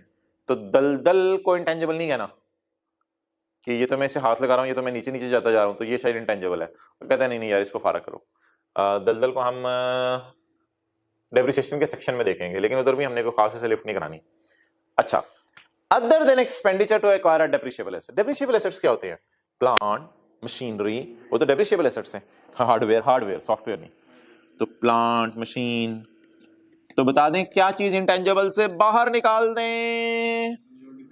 Plant, machine, building, factories, ये इंटेंजिबल के डेफिनेशन से बाहर निकाल दें। वाई बिकॉज इनको इंशाल्लाह कल डेप्रिसिएशन के सेक्शन में टेकअप करेंगे हम। तो एक्सेप्शंस बता दें इंटेंजिबल्स की, ब्रैकेट में डली हुई है, ब्रैकेट में डली हुई एक्सेप्शंस बता दें इंटेंजिबल्स की। ब्रैकेट में डली हुई है, पेपर में लिखाना है ब्रैकेट में डली हुई है, खुदा का खौफ करें, लिख के आनी है bracket. Other than expenditure to acquire a depreciable asset और दलदल। बट आपको पता है बट साहब हर जगह आ जाते हैं। But shall not include goodwill. Goodwill intangible नहीं है। और यार असल में ना इस पर एक लंबी बहस है। गुडविल को ना कुछ लोग एसेट बना देते थे और एसेट बना के फिर अमोर्टाइज भी करते थे। जब अमोर्टाइजेशन आती थी तो फिर खर्चा भी रिकॉर्ड होता था, तो टैक्स वाले कहते थे खर्चे रिकॉर्ड करने से प्रॉफिट कम हो रहे हैं। और गुडविल एक ऐसी चीज है जिसकी प्राइस के ऊपर बड़ी बहस हो सकती है। अब गोरमे वाले हैं, बेकरी है, या फिर पेप्सी वाले हैं, वो कहते हैं यार हमारी 1 अरब की गुडविल है, 1 अरब गुडविल है, और हमने कैसे बनाई है, खुद बनाई है, सेल्फ जनरेट की है। अब 1 अरब की गुडविल है, पेप्सी वालों ने कहा तुम्हारी ऐसी की तैसी, हमारी 3 अरब की गुडविल है। अब इस पे बहस होगी यार तुमने कैसे कहा 1 अरब की है, ये तो बड़ी जजमेंटल सी बात है। हाँ माना कि तुम लोगों की गुडविल है, बट कितनी है? गोरमे वाले भी बोले हमारी भी 10 करोड़ गुडविल है। माना कि तुम्हारी गुडविल है, लेकिन कितनी है, क्या है, कोई नहीं पता। इसलिए ना स्टैंडर्ड ने, लॉ मेकर ने इस बहस से ही फारिग किया हमें। कहते कुछ चीजें आपको इंटेंजिबल्स होती हैं, लेकिन मैं उन्हें इंटेंजिबल की डेफिनेशन से ही फारिग कर रहा हूँ। क्योंकि फिर वो पेप्सी वाले अगर 3 अरब की गुडविल रिकॉर्ड करेंगे तो फिर उसको 3 अरब को 3 सालों पे अमोर्टाइज करने पे आगे तो 1-1 अरब खर्चा रिकॉर्ड करेंगे, तो टैक्स उन्होंने हमें खाक देना है। इतने ज्यादा खर्चे होंगे, खर्चे रिकॉर्ड करने से वैसे प्रॉफिट क्या हो जाते हैं, कम हो जाते हैं, फिर टैक्स नहीं देना। तो भाई छोड़े, मैं लॉजिक्स के चक्कर में पड़ गया। I take my words back. बस लिस्ट याद करें जो चीजें इंटेंजिबल नहीं है। बट शैल नॉट इंक्लूड खुद बनाई हुई गुडविल, और any adjustment due to any accounting treatment. इसकी मैं माजरत के साथ कैफ 5 की एक मिसाल देने लगा हूं। Deferred tax asset. Deferred tax asset ये ना कोई चीज होती है, ये अकाउंटिंग एडजस्टमेंट्स की वजह से आ जाता है, तो इसको भी आपने इंटेंजिबल नहीं कहना। बल्कि जो FAR 2 पढ़े हैं उनको पता है इसके लिए तो अलग स्टैंडर्ड है इंटेंजिबल्स के अलावा वाला, वो IAS 12 है। तो छोड़ो यार, इसकी एक मिसाल मैंने आपको लिखवा दी है। वी आर वेरी अनलकी कि इसकी कोई मिसाल ऐसी नहीं है जो इंट्रो की क्लास वाली में दे सकूं। तो डेफर्ड टैक्स कैफ 5 वाली मिसाल है, तो इसलिए मैंने बुक में डाली भी नहीं, आपको ये याद रखने की भी जरूरत नहीं है इसकी मिसाल है, बस एक रट्टा मारना पड़ेगा आपको, any adjustment due to any accounting treatment, बस ये कोई एक लफ्ज आपको याद करना पड़ेगा, रट्टा मारना पड़ेगा। अच्छा जी, शुक्र है अब हम आसान बातों की तरफ मूव कर गए। वो जो सारी हमने अब नीचे कैलकुलेशंस की थी ना, उनकी अंग्रेजियां पढ़ लेते हैं। Amortization shall be allowed on intangibles and amortization shall be allowed on intangibles। को amortize किया जाएगा या डेफिसिट किया जाएगा? लेकिन amortize करने में 2 शर्तें हैं। सिर्फ उनको amortize किया जाएगा जिनकी लाइफ एक साल से ज्यादा है। अगर कोई सॉफ्टवेयर आपने खरीदा ही 9 महीने के लिए तो फिर उसको amortize करने की जरूरत नहीं है, वो तो 9 महीने के लिए जितना भी खरीदा आपने खर्चे में डाल दें फौरन। An amortization deduction shall be allowed on intangibles that have a normal useful life more than 1 year and that are wholly or partly used in deriving business। जाहिर बात है यार, बिजनेस में यूज होना जरूरी है, चाहे सारा इंटेंजिबल बिजनेस में यूज हो रहा हो, चाहे पार्टली की एग्जांपल हमारी रहेगी, वो हम नीचे पढ़ेंगे अभी। चाहे पूरा इंटेंजिबल बिजनेस में यूज हो रहा हो, चाहे थोड़ा सा इंटेंजिबल बिजनेस में यूज हो रहा हो, थोड़ा सा वो सॉफ्टवेयर बच्चे को दिया हो, वो घर में उस पर कुछ काम करता हो, ऐसा भी हो सकता है। अच्छा, यानी ये पॉइंट 2 आपने जरा गौर से समझना है। आपने एक इंटेंजिबल बाय किया, वो इंटेंजिबल क्या था? वो इंटेंजिबल धमाका इंटेंजिबल था, और ऐसा जबरदस्त इंटेंजिबल था कि जैसे ही आपने उस इंटेंजिबल को खरीदा, खरीदते ही हुकूमत ने कह दिया इस इंटेंजिबल की पूरी कॉस्ट को खर्चे में डाल लो, पूरी कॉस्ट को खर्चे में डाल लो। जैसे मिसाल के तौर पे यार, ये पहली सवाल में इंटेंजिबल था हमारा, कितने रुपए का था? 6 लाख का था। अगले सफे पे 6 लाख का था। Mister Asim purchase an intangible costing 6 lakh. हुकूमत ने कहा यार ये तूने क्या खरीदा है? इस बंदे ने तो 12 साल के लिए खरीदा था ना। अंजुम की बात नहीं करते, अंजुम को छोड़ें। फर्ज करें किसी बंदे ने इंटेंजिबल खरीदा 6 लाख रुपए का। हुकूमत ने कहा अबे ये क्या खरीदा है? आपने कहा इससे मैं सैटेलाइट बनाऊंगा। इस इंटेंजिबल्स में इतनी पावर है कि मुझे थोड़ा से हार्डवेयर वगैरह दे दो, साथ कुछ चीजें वगैरह दे दो, तो मैं आपको ऐसी प्रोग्रामिंग करके दूंगा कि इससे मैं सैटेलाइट बना के दिखाऊंगा आपको पाकिस्तान में। लेवल है मेरा। हुकूमत ने कहा यार तूने इतना जबरदस्त इंटेंजिबल खरीदा है, चल छोड़ पड़े। तू ये ना बता इसकी लाइफ 5 साल है या 6 साल है या 10 साल है, तू पूरे 6 लाख को पकड़ के इस साल खर्चे में डाल दे। लोग होली होली खर्चे में डालते हैं, होली होली होली होली होली होली। तू पूरा का पूरा ही खर्चे में डाल दे, एकदम खर्चे में डाल दे पूरे 6 लाख को। अब बताओ इसको अमोर्टाइज भी होली होली करना पड़ेगा या एकदम पूरा खर्चे में चला गया? तो इसको अमोर्टाइज करने की जरूरत नहीं है। क्या लिखा हुआ है यार? No deduction. नो डिडक्शन से मुराद है नो अमोर्टाइजेशन डिडक्शन। फिर इसको अमोर्टाइज नहीं करना, no amortisation deduction. No amortisation deduction shall be allowed if the पूरी कॉस्ट, ठीक है गुलबर्ग वालों, गार्डन टाउन वालों, आवाज आ रही है, पहुंच रही है आवाज, गुलबर्ग में सरगोदा वाले भाई कुछ समझ आ रही है? No amortisation deduction shall be allowed, कोई खर्चा माइनस करने की इजाजत नहीं है इफ द पूरी कॉस्ट, इफ द पूरी कॉस्ट, इफ द पूरी पूरी पूरी पूरी पूरी पूरी cost of intangible is allowed as खर्चा in the year of purchase. लेकिन ऐसा बहुत रेयर सर्कमस्टांस में होगा, ये जनरल रूल नहीं है। पिछले सेशन वालों को मैं एक लफ्ज लिखवाया करता था, किथे रह गया ओ भाईजान, आजो इनकम फ्रॉम बिजनेस का चैप्टर, पिछले सेक्शन वालों को मैं एक लफ्ज लिखवाया करता था यार, हद होगी भाई, इतना भी गुस्सा सही नहीं है बे, किधर रह गया रे? रेयर सर्कमस्टांस में ऐसा होगा, क्या होगा? टैक्स वाले कहेंगे, क्या कहेंगे? If you buy a specific plant, plant तो मैंने मिसाल दी, हमारी मिसाल में तो प्लांट नहीं है, हमारी मिसाल में तो प्लांट की जगह क्या है? Intangible. If you buy a specific intangible, general rule है या स्पेसिफिक रूल है? टेक फुल कॉस्ट, पूरा 6 लाख, take full cost directly to expenses. देखो अब होगा क्या यार, अगर कोई 6 लाख वाला एसेट है मेरा और मैं समझ रहा हूं इसकी लाइफ 3 साल है, और टैक्स वाले खुश होके मुझे कहते हैं पहले साल ही पूरा खर्चे में डाल लो, तो मोहतरम पहले साल ही 6 लाख खर्चे में माइनस करने की जाते हैं, अब अगले सालों में कोई खर्चा रिकॉर्ड नहीं करेंगे। क्लियर? तो ये नोट कर लो, ये रेयर सर्कमस्टांस में होता है। कौन सा पॉइंट में पढ़ा हूं? पॉइंट 2 पढ़ने हम, नोट कर लें। रेयर सर्कमस्टांस में ऐसा होगा जी, ये पॉइंट नंबर में पढ़ा हूं 2, बिल्कुल कोई खर्चा माइनस करने की इजाजत नहीं है अमोर्टाइजेशन के नाम से। कब कब कब कब कब कब कब कब कब कब कब कब कब कब?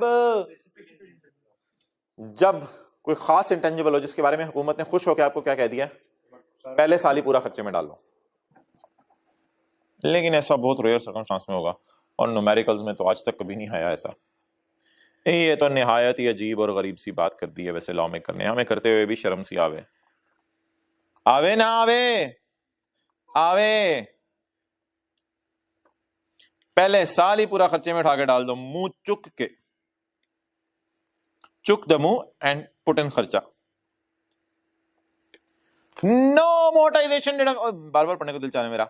No amortisation deduction will be allowed if the पूरी कॉस्ट इज अलाउड एज खर्चा इन द ईयर ऑफ, खरीदते ही पूरी कॉस्ट आपने खर्चे में डाल दी, वो जो मैंने डायग्राम बनाई थी, तो फिर आपको पूरी कॉस्ट खरीदते ही खर्चे में डाल दें, फिर आपको अमोर्टाइज करने की इजाजत हजरात नहीं है, नहीं है, नहीं है, नहीं है। ये देखें अमोर्टाइज हो रहा है या पूरी कॉस्ट खर्चे में जा रही है, but it will happen in rare circumstances, it will happen in rare circumstances, ऐसा कॉमनली नहीं होगा। आगे जी, ओहो यार ये तो ऑब्वियस सी बात है। पॉइंट 7, ये देखो पॉइंट 7, एक इंटेंजिबल की कॉस्ट है 90, लाइफ है 2 years, ठीक है। अब मुझे बताओ पहले साल कितना अमोर्टाइज होगा? 90 डिवाइड बाई 2। दूसरे साल खुदा करे खुदा करे खुदा करे ये तीसरे साल भी इस इंटेंजिबल में सांस आ रहे हो, और ये इंटेंजिबल तीसरे साल भी हमारा साथ दे दे, खुदा करे दे दे। हमारा तो ख्याल था 2 साल चलेगा, लेकिन खुदा करे तीसरे साल भी इसमें सांस बाकी और हमारा साथ दे जाए, कितना अमोर्टाइज करेंगे? आपका क्या ख्याल है? तो मैक्सिमम इंटेंजिबल्स को कितना अमोर्टाइज किया जा सकता है? मैक्सिमम जग में से कितना पानी निकाला जा सकता है? जितना उसमें H2O हो। मैक्सिमम एक जग में से कितना पानी निकाला जा सकता है? जितना उसमें पानी हो। मैक्सिमम एक बंदे से कितनी जान निकाली जाती है? जिसमें उसमें हो। मैक्सिमम एक इंटेंजिबल को कितना अमोर्टाइज किया जा सकता है? जितनी उसकी, ऑब्वियस सी बात है, बीबी बड़ी बात बताई इसने हमें, ये तो इसको बताने की जरूरत भी नहीं थी। कहते हैं कि इंटेंजिबल को अगर ज्यादा से ज्यादा डिप्रिशिएट करना ना, तो कॉस्ट उसकी पूरी डिप्रिशिएट कर देना। हमारा अंदाजा था 2 साल चलेगा, लेकिन फिर तीसरे साल भी हमारे साथ ही है इंटेंजिबल, तो तीसरे साल अमोर्टाइज करने की जरूरत नहीं है, नहीं है, नहीं है, नहीं है। क्लियर? ओके, वापस आ जाइए जिथे the total amortisation deductions, total amortisation deductions, ये देखो टोटल अमोर्टाइजेशन डिडक्शंस, ये देखो total amortisation deductions. During the ownership of intangible shall not be greater than shall not be greater than the cost.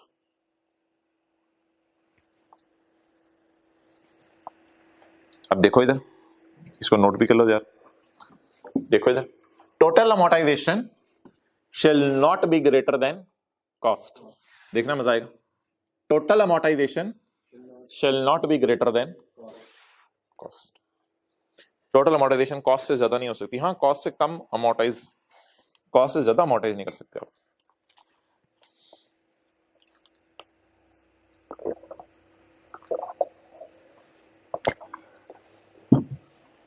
Okay guys,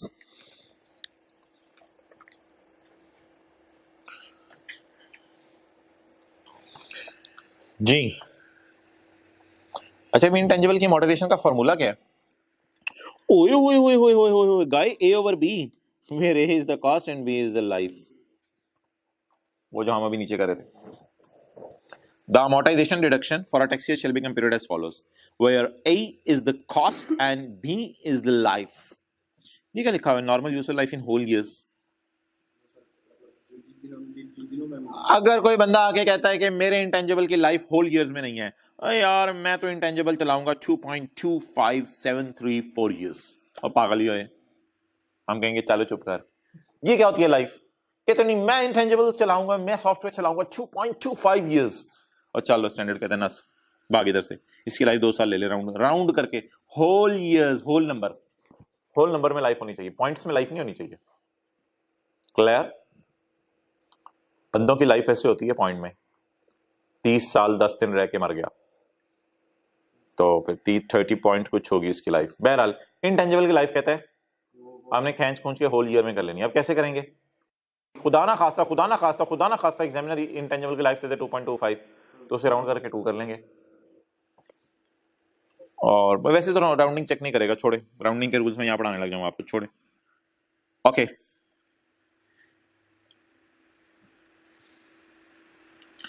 अच्छा यार, एक महीने में कितने संडे आते हैं? संडे में इंग्लिश वाले बोल रहा हूँ, आप लोग उर्दू वाले ना समझ लेना. एक महीने में कितने संडे आते हैं? 4 संडे आ जाते हैं एक महीने के अंदर आपके घर में. आते हैं एक महीने में 4 संडे आते हैं 4 संडे. मेरे घर भी 4 संडे आते हैं एक महीने में आते हैं. आपके घर भी 4 संडे आते हैं, आपके घर भी 4 संडे आते हैं एक महीने में. तो मेरे घर भी 4 संडे आते हैं एक महीने में. शर्मा क्यों रहे हो? मैं नहीं शर्मा रहा, मेरे घर आ जाते हैं हर महीने 4 संडे आए होते हैं. मैं जितना मर्जी रखूं 4 संडे बैठे होते हैं घर में, आए होते हैं, सॉरी. तो 4 संडे आ जाते हैं हर महीने आप लोगों के घरों में. ओके, अच्छा वैसे ये बताएं, बिजनेसमैन के एक महीने में कितने संडे आते होंगे? बिजनेसमैन अगर दुकान खोले तो हर महीने कितने संडे आएंगे उसके पास? 4 संडे आएंगे. संडे वर्किंग डे है, नॉन वर्किंग डे है? संडे इंग्लिश वाला बोल रहा हूं मैं. संडे वर्किंग डे है, नॉन वर्किंग डे है? नॉन वर्किंग डे है. अच्छा, अब मेरा सवाल आपसे ये है कि कोई एक ना बारीक बीन सा बंदा था, होते नहीं बात की खाल उतारने वाले, ऐसे पीछे पड़ जाते हैं. वो एक बारीक बीन सा बंदा था, कहता है यार 122 दिन नहीं, मार्च में भी 4 संडे आए, अप्रैल में भी 4 संडे आए, मई में भी 4 संडे आए, जून में भी 4 संडे आए, 4 महीने में मेरे घर 16 संडे आए, मेरे बिजनेस में 16 संडे आ गए. अब कहते हैं 16 संडे एसेट इस्तेमाल नहीं हुआ, क्योंकि इंटेंजिबल इसलिए इस्तेमाल नहीं हो रहा था क्योंकि दुकान बंद होती थी. तो 122 में से कहते हैं माइनस कर दो 4 संडे हर महीने के, यानी माइनस कर दो 16 डेज. तो हमें करने का बस कर दे यार, बस कर दे, पागल करेगा. इतनी कॉम्प्लिकेटेड कैलकुलेशन होने लगी है कि तो बंदे ही परेशान हो जाएंगे. अभी 10 में से नॉन वर्किंग डेज भी माइनस करो. तो लॉ मेकर कहते हैं एज्यूम कर लो नॉन वर्किंग डेज में भी एसेट इस्तेमाल हुआ है. बस कहते हैं अगर ज्यादा तुम्हें तकलीफ हो रही है ना, तो एज्यूम कर लो नॉन वर्किंग डेज में भी एसेट इस्तेमाल हुआ है. तो बताएं अगर संडे को बिजनेस बंद भी है तो क्या एज्यूम करेंगे? तो इसका मतलब है हमारी कैलकुलेशन आसान होगी, कोई टफ नहीं हुई, हमें संडे निकालने नहीं पड़ेंगे. महीने में आपके घर कितने संडे आते हैं? 4. हमारे घरों में भी महीने में 4 संडे आते हैं. और दुकानदार के पास महीने में कितने संडे आते हैं? 4. लेकिन संडों को निकालना नहीं है, संडों को निकाला तो मसला बढ़ जाएगा. संडों को रहने देना है, जब आगे तो रहने देने. वो संडे ही क्या जो निकाल दिए बोले? हाँ, संडों को रखें, पाल लें.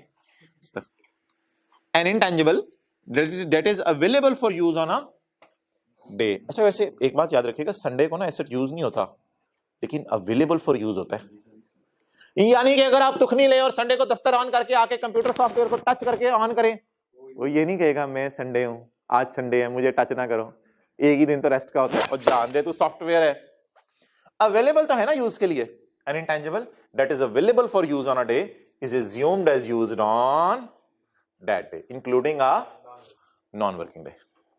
तो लिख लें, एक महीने में 4 संडे आते हैं। लिखें, घर में किसने बुक देखनी है आपकी, लिखें एक महीने में 4 संडे आते हैं। सीन नून डाल, सॉरी SUNDAY, एक महीने में 4 संडे आते हैं। संडेज को भी अमोर्टाइज करेंगे, ये नहीं कि संडे को अमोर्टाइजेशन चार्ज नहीं करनी, इसलिए कैलकुलेशन आसान होगी ना, संडे हमें बाहर नहीं निकालने पड़े। संडे आ गए तो बाहर क्यों निकालने, अल्लाह की खजानों से आए हैं संडे। पॉइंट 4 पढ़ लो यार, क्या है। अच्छा वैसे एक चीज बता दो, ये A over B कहाँ पड़ा है, A over B ये तो नीचे पड़ा है ना एग्जाम्पल 1 में, वैसे ही बीच में बात मेरे ज़हन में आ गई, A over B cost divided by useful life. तो ये A over B के साथ लिख लिया आपने एग्जाम्पल नंबर 1। अच्छा जी, point 4 where useful life of intangible is not मालूम, ऐसे 3 होते हैं मालूम ना हो तो लाइफ को कितने साल ले ले, 25 ईयर्स। ये कौन सी पॉइंट पढ़ी है, एग्जाम्पल 3 पढ़ी है। पॉइंट 4 में एग्जाम्पल 3। अच्छा जी यार, पॉइंट 5 अभी मैं नहीं पढ़ा रहा। Point 6 if an intangible is not used for whole of the year, अगर एक इंटेंजिबल पूरा साल इस्तेमाल ना हो, if an intangible is not used for whole of the year, ये ना ये बन रहा है मेरे ख्याल से, हाँ एग्जाम्पल 4 बन रही है। एग्जाम्पल 4 होल ईयर इस्तेमाल नहीं हुआ, कितने महीने इस्तेमाल हुआ है, 4 महीने, यानी 122 दिन इस्तेमाल हुआ है। तो ये बन रही है example 4। If an intangible is not used for whole of the year, reduction shall be computed as follows. A ना A ये है मोहतरम, वो एग्जाम्पल याद है, ये देखो, ये ना इस सारे को इसने A कह दिया, तो A क्या बन गई, अमोर्टाइजेशन। 122 को इसने B कह दिया और 365 को इसने C कह दिया। क्लियर?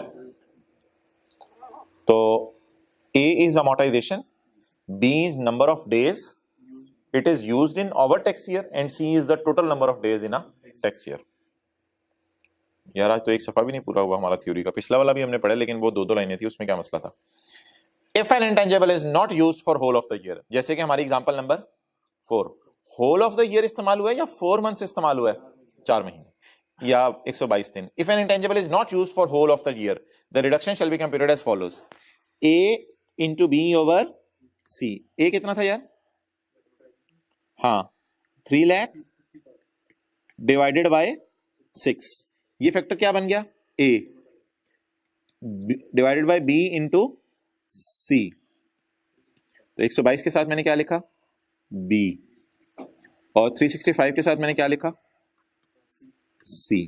और ये फैक्टर अगर इधर ही मैं लिख लूं साथ आसानी के लिए, तो ये कौन सा फैक्टर है, A into B over C, where A is the amortization, cost divided by life, B is the number of days in the year the intangible is used in driving income from business, and C is the number of days in the tax year। अच्छा जी, point 8 on disposal of intangible, जब intangible बिक जाए, no amortisation is allowed in the year of disposal, बेचने के साल में amortize नहीं करना। एग्जांपल 5 देखिए, 2016 में हमने अमोर्टाइज नहीं किया, बेचने के साल में अमोर्टाइज नहीं करना। Example 5 no amortization shall be allowed in the year of disposal. अच्छा इधर देखना,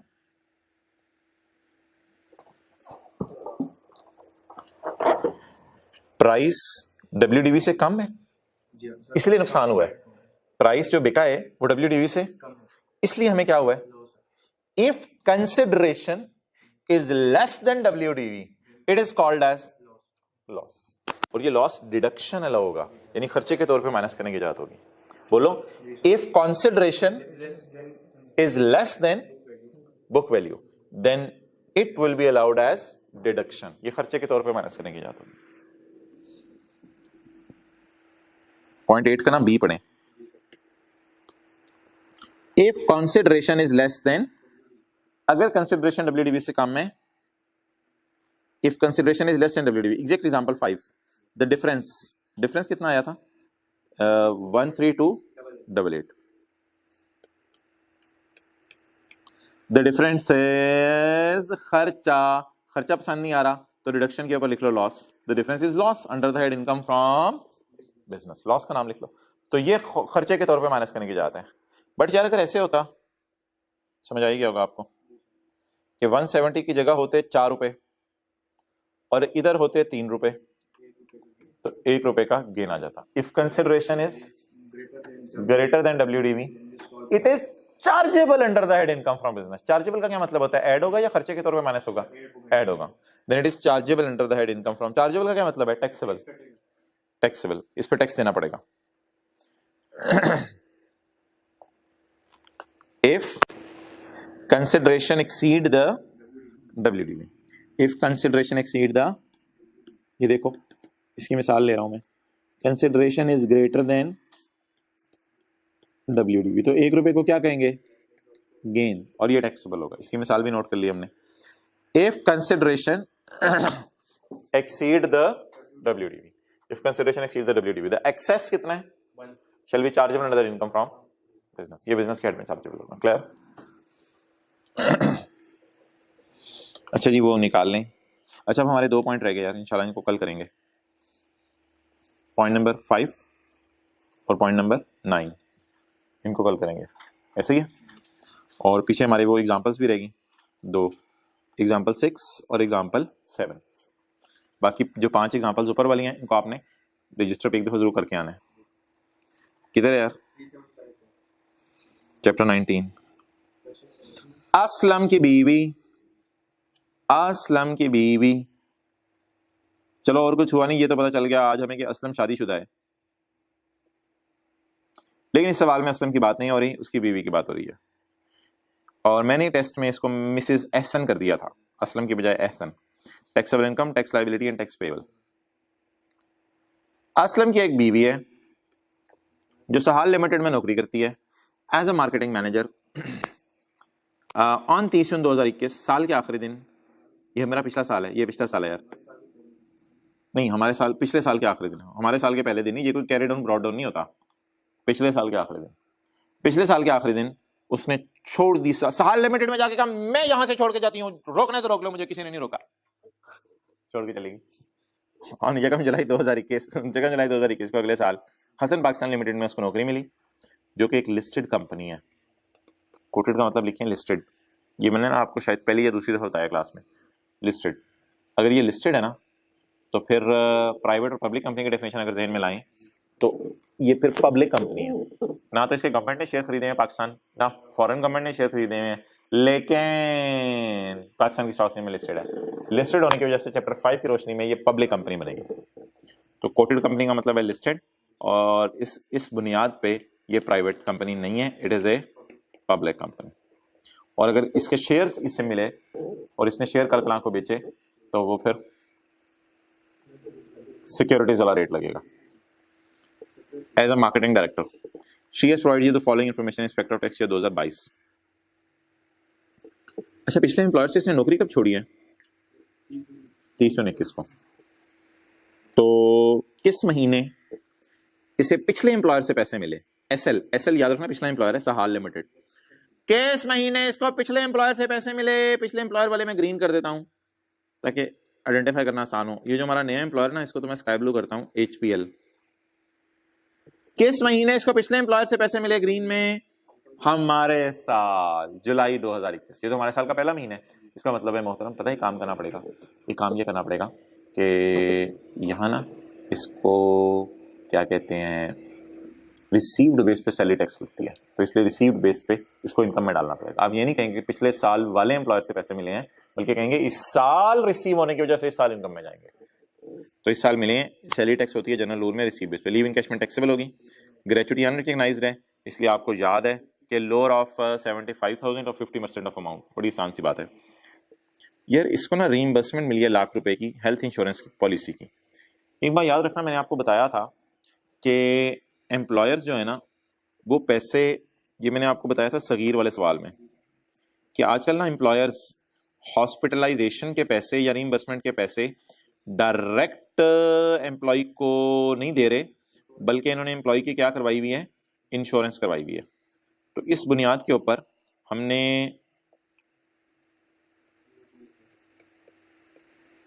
वो जो न्यूमेरिकल किया था सगीर वाला, वहां एक डायग्राम बनाई थी।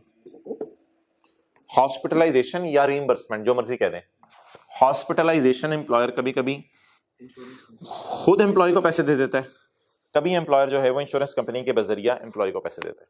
बहरहाल हमने ये देखना होता है कि ये hospitalisation as per terms of employment है या not as per terms of employment है, हमने ये देखना होता है, हमने इस बुनियाद पर डिसीजन लेना होता है। ओके चलें जी आगे बढ़े।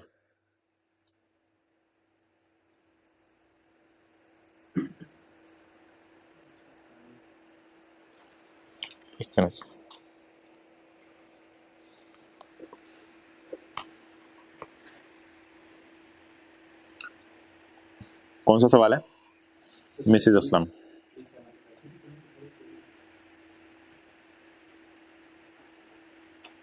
अच्छा, मोहतरम रीइंबर्समेंट 1,00,000 की against health insurance policy. The insurance claim was launched by SL on behalf of Mrs Aslam.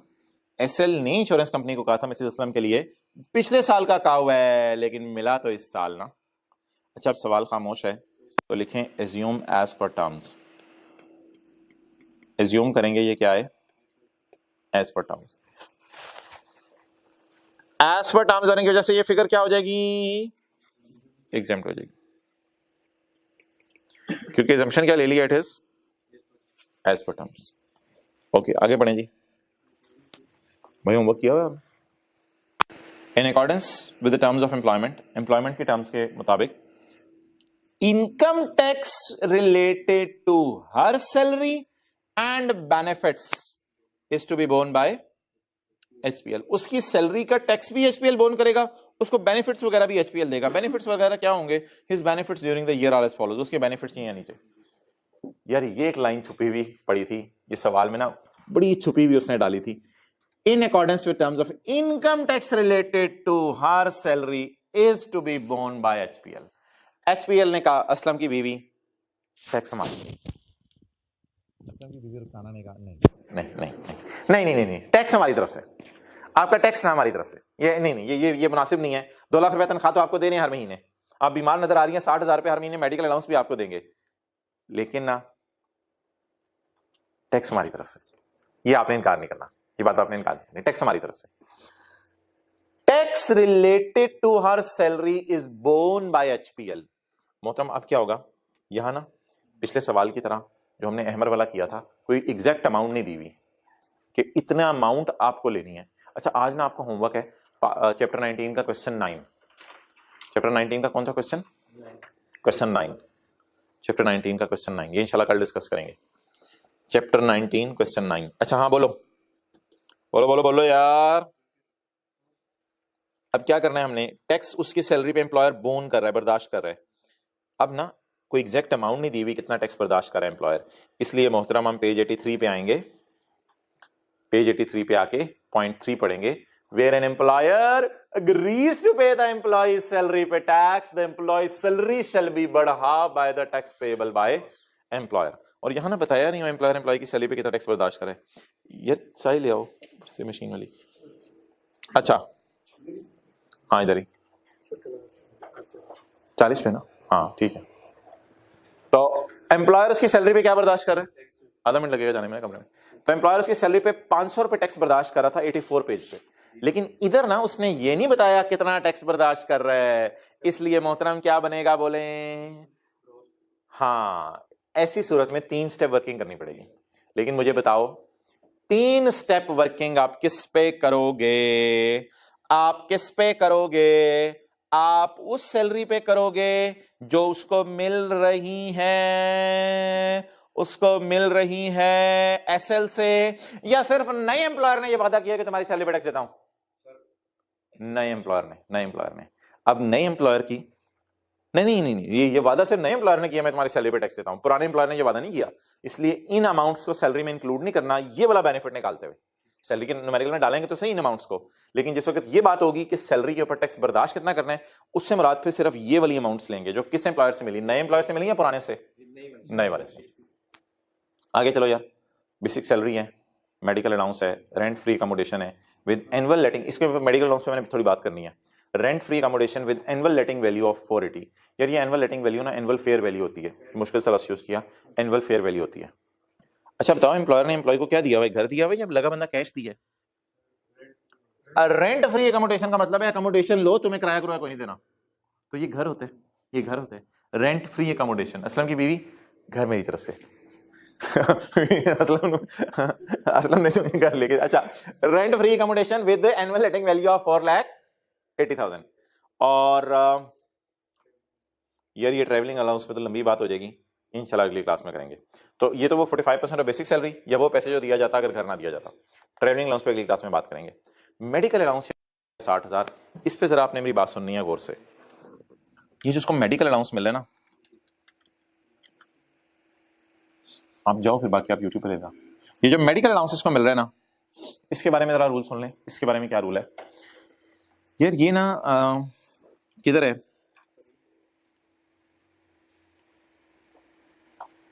Salary के चैप्टर ना, सैलरी के चैप्टर में अगर मैं आऊं तो आप जरा गौर करो, फोकस करो मेरे भाई, डियर माय डियर, फोकस करो, गौर करो कि सैलरी के चैप्टर में ना ये जो मेडिकल अलाउंस वाला सेक्शन है,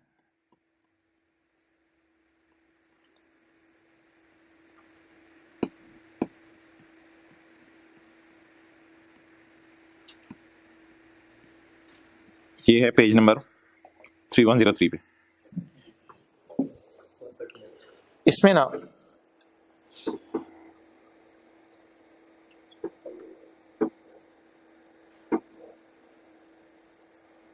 एक थोड़ा सा मसला है यार जो आपने आज अंडरस्टैंड करना है। इसमें जो असलम की बीवी है ना, उसको मेडिकल अलाउंस दे रहा है नया एम्प्लॉयर और रीइंबर्समेंट दे रहा था पुराना एम्प्लॉयर। अब रीइंबर्समेंट भी है एज पर टर्म्स वाली और मेडिकल अलाउंस भी है, दोनों चीजें हैं। मैंने कहा था आइसोलेशन में नहीं देखना, इकट्ठा करके देखना है। रीइंबर्समेंट भी है और मेडिकल अलाउंस भी है। रीइंबर्समेंट कौन सी वाली है, एज पर टर्म्स वाली, और मेडिकल अलाउंस है लगा बंदा कैश भी है। असूली तौर पे ना आप लोगों ने पता है इस पे क्या करना था, असूली तौर पे आप लोगों ने इस पे लगाना था ये वाला रूल, कि चौथा रूल, मेडिकल अलाउंस भी है और मेडिकल फैसिलिटी भी है जो कि as per terms of employment है।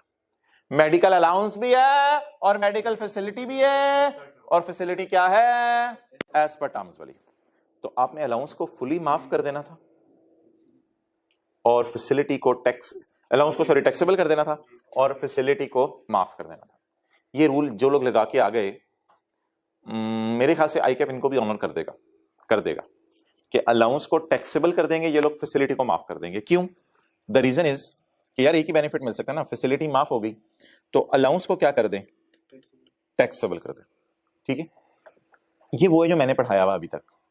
लेकिन ना आज बड़ा डिफरेंट सिनेरियो है। आज ये दो बेनिफिट्स दो डिफरेंट एम्प्लॉयर से मिल रहे हैं। ये बात मैंने क्लास में नहीं की थी कभी तक कि ये दो बेनिफिट्स किससे मिल रहे हैं, दो अलग अलग एम्प्लॉयर से मिल रहे हैं। ये मसला है। अब क्या करें, इसमें ना लोगों की राय है कि अब ऐसा करो कि दोनों एम्प्लॉयर्स के लिए ये डब्बा अलग अलग देखो। लोगों की राय है दोनों एम्प्लॉयर्स के लिए ये डब्बा अलग अलग देखो। मैंने तो डब्बा इकट्ठा करके देखा था क्योंकि दो एम्प्लॉयर से मिल रहे, मैंने इकट्ठा करके देख लिया क्योंकि आप लोगों की भी अंडरस्टैंडिंग ये थी इकट्ठा करके देखना है। लेकिन इसमें लोगों की राय है, आईकैप भी शायद इसी तरह करता है, लोगों की राय है कि ये डब्बा ना अलग अलग देखो। अब अगर अलग अलग देखें डब्बा, तो जिस वक्त मैं पहली ऑर्गेनाइजेशन में हूं उससे मुझे क्या मिली है, रीइंबर्समेंट। मुझे सिर्फ ऑर्गेनाइजेशन रीइंबर्समेंट दे रही है भाई, वो ऑर्गेनाइजेशन पुरानी वाली मुझे सिर्फ रीइंबर्समेंट दे रही है। तो जब पुरानी वाली ऑर्गेनाइजेशन सिर्फ रीइंबर्समेंट दे रही है तो रीइंबर्समेंट पे मोहतरम मैं कहूंगा मुझे ऑर्गेनाइजेशन ने सिर्फ रीइंबर्समेंट दी है एज पर टर्म्स वाली। कोई बात करनी है आपने, मुझे ऑर्गेनाइजेशन ने सिर्फ रीइंबर्समेंट दी एज पर टर्म्स वाली, उसे मैं माफ कर दूंगा। मैं अब आइसोलेशन में देख रहा हूं दोनों चीजों को क्योंकि दो डिफरेंट एम्प्लॉयर्स हैं, इस वजह से ये माफ हो गया। यानी इस पे कौन सा वाला पॉइंट लगा, 5 पॉइंट्स पड़े में ना, इस पे कौन सा वाला पॉइंट लगाया मैंने, लिख लो साथ, पॉइंट नंबर 1 2 3 4 5 या 1 क्योंकि मेरी ऑर्गेनाइजेशन सिर्फ रीइंबर्समेंट दे रही है एज पर टर्म्स वाली, इसलिए मैंने हेल्थ इंश्योरेंस रीइंबर्समेंट को माफ कर दिया। और अलाउंस में आओ, अलाउंस में जब नया एम्प्लॉयर आया तो नए एम्प्लॉयर में मैंने डब्बा दोबारा देखा, नया एम्प्लॉयर आया तो उस वक्त मैंने डब्बा दोबारा देखा और कहा नया एम्प्लॉयर सिर्फ मेडिकल अलाउंस दे रहा है। और लोगों की राय मुझे तो अपील भी करती है, अच्छी बात है, इसी तरह देखना चाहिए। नया एम्प्लॉयर मुझे सिर्फ मेडिकल अलाउंस दे रहा है, लेकिन अब ट्रीटमेंट बदल गया, अब फिर अलाउंस भी माफ करना पड़ेगा। अगर रूल 4 लगाता तो डिफरेंट रूल होता, अब मैं रूल 3 लगा रहा हूं। अब सिर्फ नया एम्प्लॉयर सिर्फ क्या दे रहे हैं, मेडिकल अलाउंस। पुराना एम्प्लॉयर सिर्फ क्या दे रहे हैं, तो ये भी माफ हो गया, ये भी माफ हो गया। लेकिन ये बड़ा जबरदस्त है, इस पे अभी तक कोर्ट्स ने कोई फैसला नहीं किया, लेकिन लॉ में लूप होल है, लॉ में नहीं पता इस चीज का। तो दो एम्प्लॉयर्स अगर डिफरेंट हो तो दोनों पे डब्बा अलग अलग लगाएं। दो एम्प्लॉयर्स अगर डिफरेंट हो तो लिखें दोनों के लिए डब्बा अलग अलग लगाएं।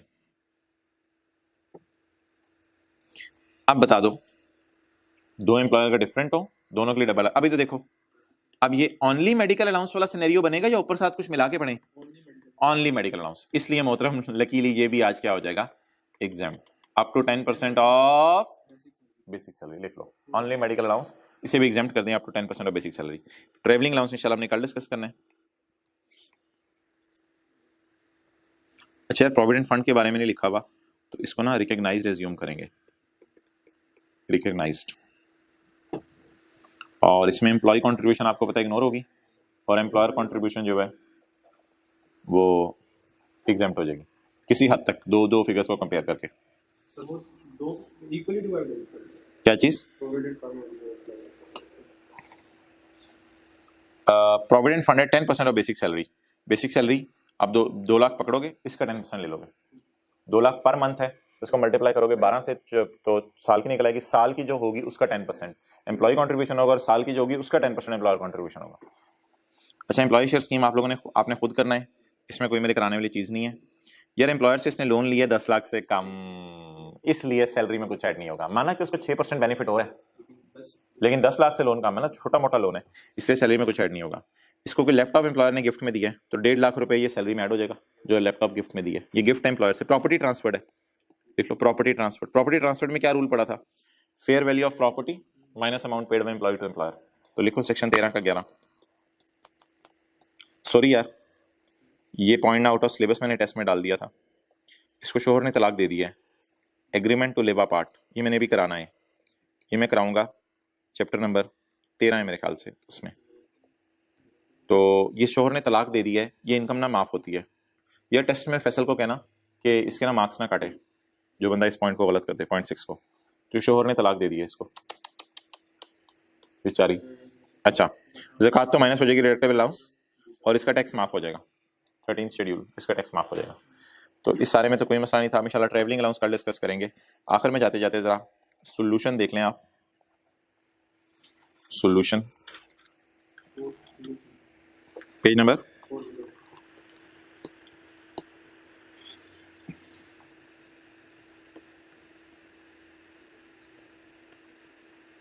4। देखो यार